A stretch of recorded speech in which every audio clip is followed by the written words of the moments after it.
Hi guys, welcome back to Emotional Integrity 101 for a second round. Thanks for joining me. First of all, I want to share with you that I actually today became an American citizen.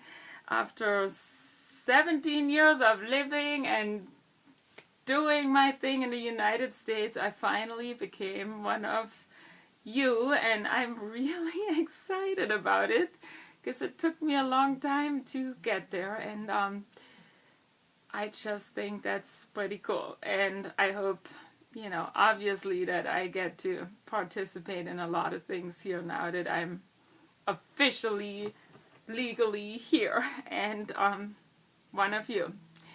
So, coming back to my little agenda, I was going to share today some things about emotional myths and our ideas on what we have absorbed and learned about how emotions should be or should not be integrated in our day-by-day life. And there is definitely a large amount of false beliefs out there. So let me just give you a quick rundown on maybe thinking about one thing in particular that you could consider if you're interested to investigate that, and that is, could it be that you've been lied to? That you could have absorbed ideas about feelings that virtually are counterproductive and could be damaging rather than helping you in your own personal development. I am going to take a wild guess. If you've grown up in any society nowadays, there is something to say about how we have been conditioned to feel our emotions. And women or men alike, we have our own little agenda on how we should behave and officially conduct our business on the emotional level. And so let's get to a couple of things that I want to bring up and maybe get you guys to think about it a little bit. The first one I was talking about in my blog also is basically that strong men do not show any emotions. I'm sure you've heard the quotes more than enough saying that boys don't cry, don't act that way, you're a sissy, you're not a real man if you're showing any kind of pain or crying, you're weak, and on and on and on. That is one of the saddest myths I feel that currently is cruising in our society and doing a lot of damage.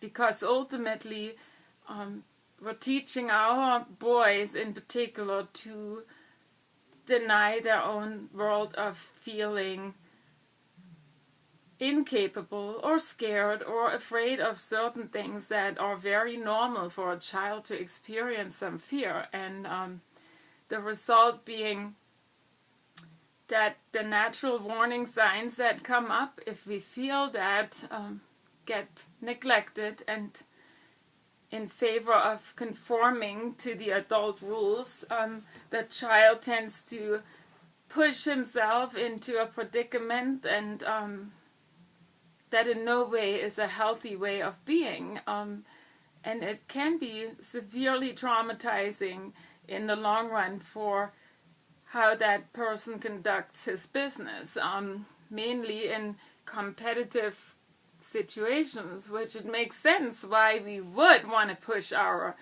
young football players and everybody along that way. But from the human point of view, it's very sad that we try to disable that ability of our boys to feel anything, and especially the negative part of the emotions that could bring him to be hesitant, be more concerned about how he was going to proceed, in favor of not being abandoned and thrown out by adults that that, flat out judge that kind of behavior, as being incompetent and weak.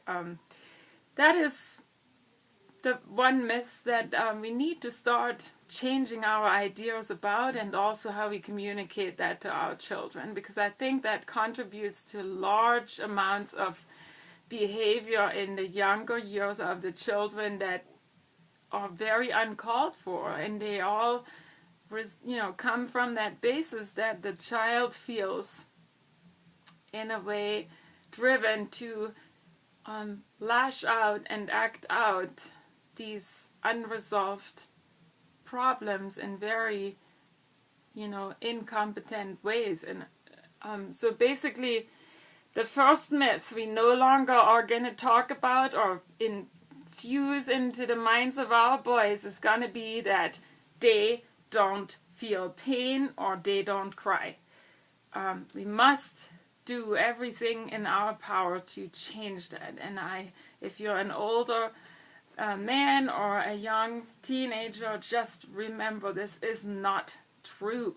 You do feel these feelings. They are not there because you're a boy. And you need to work on accepting that, not feeling ashamed, not feeling you have to hide.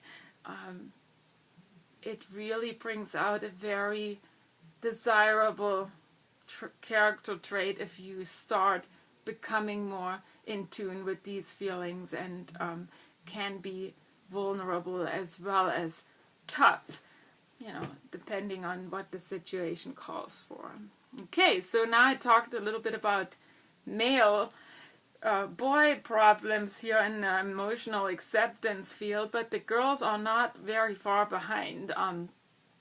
In our case, we tend to be raised in a very dishonest way, telling us that we should be good girls and we should not be feeling any kind of anger or rage or frustration, and or even if we feel them, we are considered not being a good girl if we decide to show them, which is another huge misconception and a myth. And because clearly every person, if you're a human being, will get frustrated with things, and you will obviously have these emotional waves come through you, and if you do not let them safely pass and go through your body as they should be, you can get very much in a very bitter and resentful state as you grow older, and it's not healthy to have that, because it is definitely leading to, again, in young adult life and even throughout adult time, if that is not being changed, it will lead to a very severe, frustrated system that is very hard to keep control over, depending on how the life has been run and how these emotions have not been dealt with properly.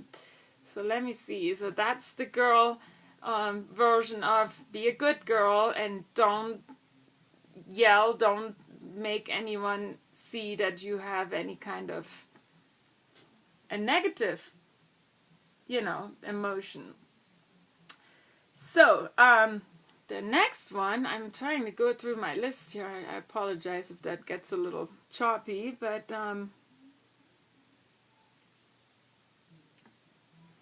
some of us, girls or boys, man or woman, have been raised in a way that they have completely come to deny certain feelings. And they believe, the older we get, that we have no longer such feelings. If I don't feel them, they're not there. Which is a really funny way of dealing with emotions, because it's absolutely impossible to ignore them long term. So I, wanted to address that as well, that it is not the case. As I said before, we all have our emotions. They are all on a spectrum of, very bad to very good. And in variable instances, they get inspired and brought out, and there is no use in denying and ignoring them, because that can absolutely be a problem if we reach a time where we completely turn numb to answer to our internal arousals that these emotions bring. They can definitely be very much of a problem in relationships and coping with interpersonal problems, because you cannot really relate with anyone that doesn't have or claims to not feel emotions that are absolutely necessary to communicate properly between people. So that's another thing, you know, even if you now might think you don't feel anything or certain things are simply not there, I encourage you to revisit that, and even if they might be buried deep down, and you might not be able to describe just yet what you feel, but get more open to feeling your feelings and try and possibly identify them in very simple ways, starting by this doesn't feel good and this feels great, and then maybe more in a direction, you know, which more specific emotion or a feeling results from there. It'll help tremendously if we learn what we truly have and feel inside, and if we can bring that out and communicate it, it is a very big, you know, part of how we can resolve any kind of conflict, anything between us, when we make ourselves, what do you say, reachable, or being able to be touched on that level by each other. Alright, so some people, especially in the older age groups, have been so conditioned to keep these emotions at bay that they have literally grown this bursting balloon bubble inside that has basically them scared of themselves, of how do I even start letting out anything. I must suppress, you know, any potential that reminds me that there is something there I have not dealt with. So the next myth is that my emotions are gonna run havoc. They're gonna go crazy. I'm gonna lose it if I start dealing with it. There are certainly cases where there truthfully might a professional counselor or someone that can help you slowly release certain emotions, especially when it's repressed anger, frustration, possibly also grief. But it's important to start working on some efficient way to gradually open up to letting these feelings out. You are not gonna explode when you start letting them go. It may be a little frightening because you have been trying to hide and not feel these for so long, and that's okay. You know, there's no rush. There is nothing you need to be afraid or in a hurry about, or someone grading your performance here. But the truth is, if you have that much stuff inside of you, there's little room for anything else to go in, and you're basically in a position where it's very unlikely you'll gain some sense of happiness and fulfillment with joy if you harbor a lot of repressed feelings that are not dealt with on a day-by-day basis. Chances are you load up more and more into this compartment, and you have less and less room to function and respond properly on any other level. So it's a myth. You will not explode. They will not overrun you. Your emotions are not going to kill you. But repressing them is absolutely a known fact nowadays, and it will definitely have potential to do you great harm. On a physical level, on a mental and spiritual level, on an ability to properly on any level function, you have to have an emotional baseline and an emotional balance internal system that doesn't conflict with any of that. So anyway, again, I am just raising some points here. I will not tell you that will be done overnight, and I will also more in detail try and, touch base with these down the road. But I wanted to make sure that, we do initially maybe just graze by each one of those, and I'm sure you have some other ones, and you're more than welcome to give me a response and write something on to this video if you can think of other things that I'm not addressing, but there's no way this can be handled in any reasonable time. However, there's another myth I wanted to also bring up, and that is that happy people don't have negative emotions, and that is complete BS. I am a happy person. I am laughing every day and I have the greatest time. I'm very fun-loving and outgoing. Obviously, I can speak in this case from the bottom of my heart that I have very deep down times. I have a lot of grievances, a lot of things I myself am now just learning and slowly getting the hang of it and getting comfortable with myself. But yes, it is a myth to think that you can only be on the happy side and you will never ever have any kind of negative impact. I mean, it can happen to you without even being involved. My children get hurt, something happens. Clearly that's affecting me on a very deep and sometimes very traumatic level, and yes, the key is to acknowledge these things as they occur and not think, oh, I'm going to deal with this later, I'm just going to put this here. And granted, if you're in an emergency situation, you might need to put first things first and get to a place where you have safety and you can have help, but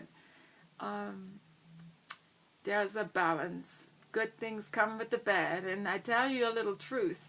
The more you're able to acquaint and get comfortable with yourself on a level of experiencing your negative baggage and your, events that you might have not dealt with, the more deeper and more profound you're also able to be happy.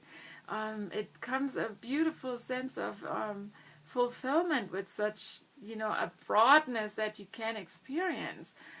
There is nothing scary at all, even though crying and having some negativity here is in the moment not the best feeling to have, but it gives you a guideline. It gives you an opponent that you can meet with a happiness that makes you see things better, that makes you see things for truly how beautiful they can be.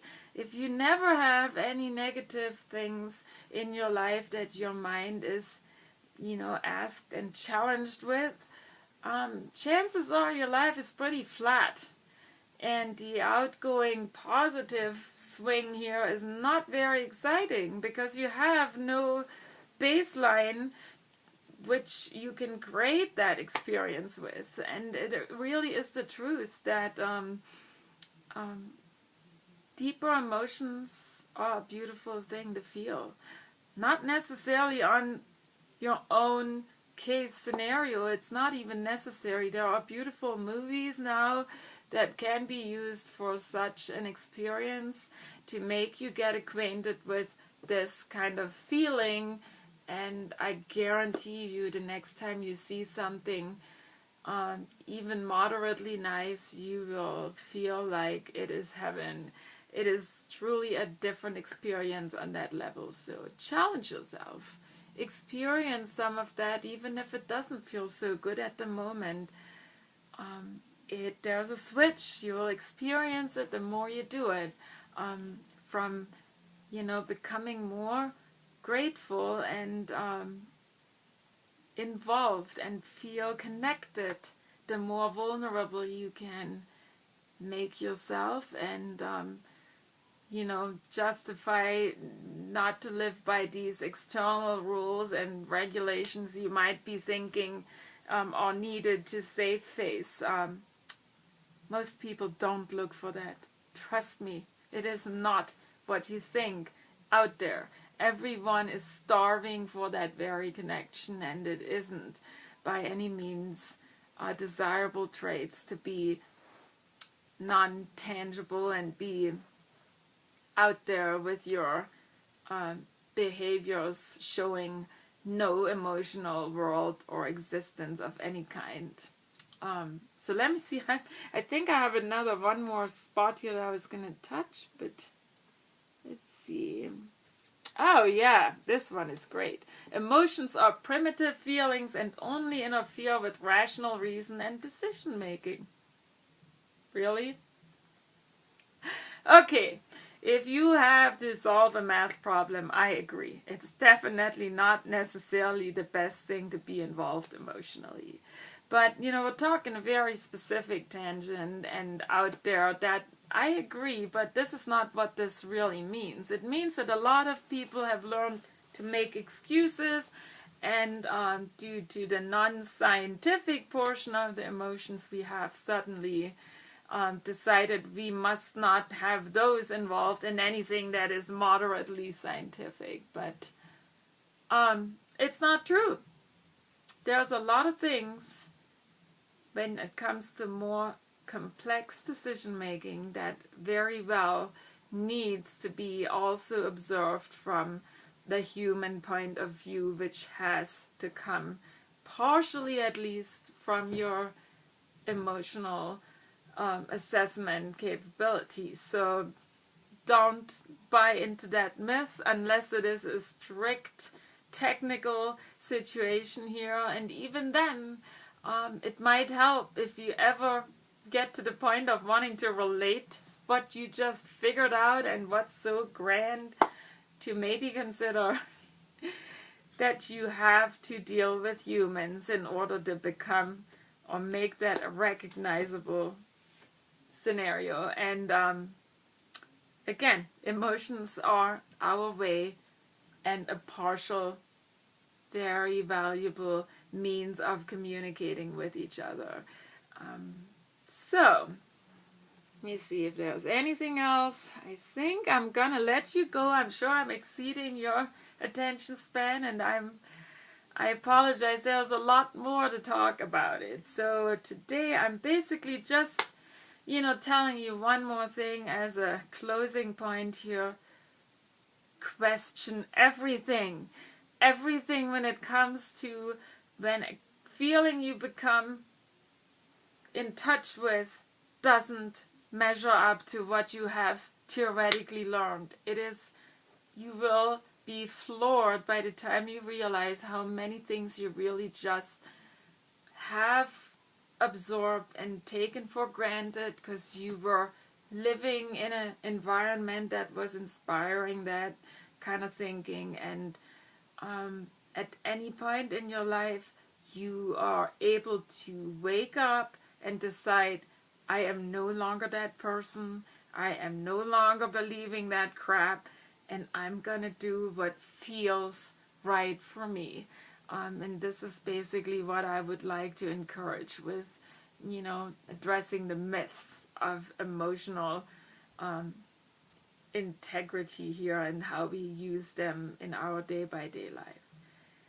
Challenge all of your beliefs if they go along with what I just spoke about, and revisit what is your feeling about this. You don't have to do anything by any means, it's up to you, but I guarantee you the more you get acquainted and comfortable and acceptant of your own feelings world, the better you will feel, the more safe and secure you'll become, the more confident you'll become, because this is truly where you come from. Your your heart, your mind, your being rests on part of the emotional abilities you have. And so either way, you get to blend in, going with the myths, or you get to stand out, challenging these and perhaps taking a new route. Okay, I got to make dinner for my family, and I am just happy to be back, and thanks for listening today. Write to me. I will answer things if you want to text me under the video, and otherwise check out my blog www.emotionalintegrity101.com, and I will talk with you some more later. Have a great evening. Bye.